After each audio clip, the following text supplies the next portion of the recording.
से अपने कदम जमा लिए हैं कि किसी भी वक्त दुश्मन अनासर से मिलकर वो पाकिस्तान का तख्ता पलट सकते हैं।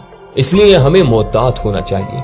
आपके इल्म में है कि चनाब नगर साबका रबवा जिस जगह आबाद है उस जगह का पुराना नाम चक ढगियां था। तकसीम हिंद के वक्त उस वक्त का कादियानी खलीफा जब कादियान से सिखों के डर से भागकर पाकिस्तान आ गया, जिसे ये कादियान दारुल अमान कहते थे, तो सर जफरुल्लाह खान की कोशिश से उस जगह कादियानी जमात के लिए बुनियादी तौर पर 12,000 रुपए के इवज 1034 एकड़ जमीन की लेज मोरखा 11 जून 1948 को पास की गई थी। उस वक्त उस जगह का नाम रबवा रखा गया। यहाँ बाकायदा कादियानी आबादकारी का इफ्तिताह मोरखा 20 सितंबर 1948 को हुआ।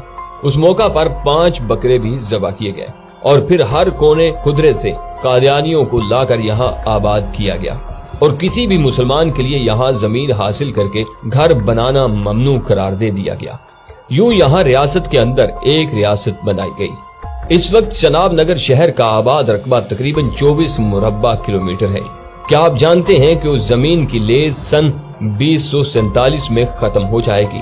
जी हाँ, कादियानियों के नाम दी गई लीज 99 साल के लिए थी और कादियानी जानते हैं कि मुसलमानान पाकिस्तान इस लीज की तजदीद कभी नहीं होने देंगे।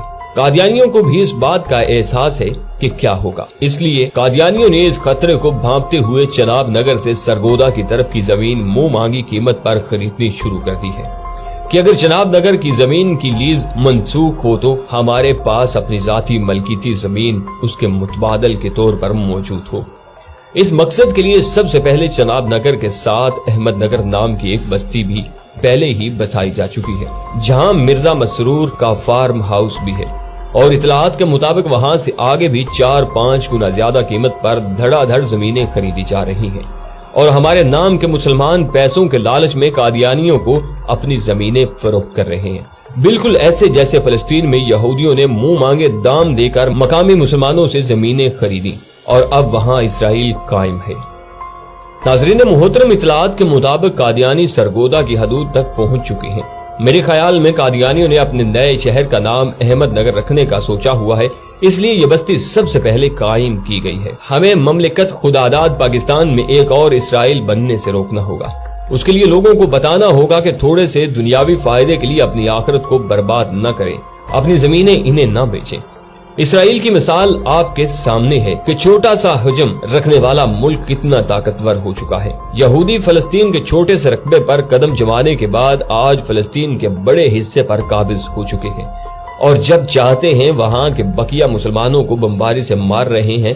फलस्तीनियों की नस्ल कशी के पीछे उनका मकसद ये है कि वहां के तमाम मुसलमान खत्म हो जाएं और सारी जमीन यहूदियों को मिल जाए। नाज़रीन मोहतरम, मेरे ख्याल में यही फार्मूला पाकिस्तान के लिए अपनाया गया है। कादियानियों को पाकिस्तान में जमीन खरीदने के लिए पाकिस्तान मुखालिफ ममालिक भारी मुआवजा दे रहे हैं, क्योंकि पाकिस्तान को सरहदों पर अटैक करके नहीं तोड़ा जा सकता। लिहाजा मुसलमानों की तारीख देखते हुए इन्हें अंदर से तोड़ने का फार्मूला अपनाया जाता है, क्योंकि मुसलमानों को जब भी शिकस्त हुई तो इनके अंदर छुपे गद्दारों की वजह से हुई। मैंने कभी भी पहले आपसे अपनी किसी वीडियो में रिक्वेस्ट नहीं की कि वीडियो को शेयर करें, लेकिन आज इस वीडियो के लिए मैं आपसे रिक्वेस्ट करूंगा कि इसे इतना शेयर करें कि हमारे आला हुक्मरानों तक पहुंच जाए, ताकि वो लोग ये फैसला कर सकें कि हमारे पाकिस्तान को हमारे अंदर से खतरा मौजूद है।